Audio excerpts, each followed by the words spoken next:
வச்சுட்டார். சரீரத்தை சுமந்துட்டார், பாவம் சுமந்துட்டார். நீங்கள் சுமக்கணும் அவசியம் இல்லை.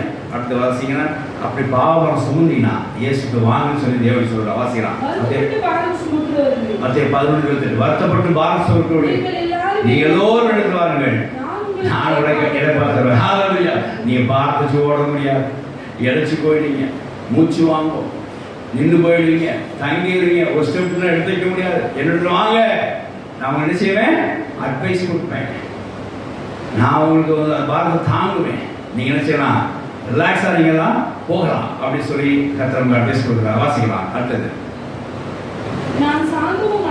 நான் சாந்த மனத்தால் உள்ளவராக இருக்கிறேன், என் நுகத்தை உங்கள் மேல் ஏற்றி என்னிடம் கற்றுக்கொள்ளுங்கள், அப்போ ஆத்மாவுக்கு ரிலாக்ஸேஷன் கிடைக்கும், ரெஸ்ட் கிடைக்கும்.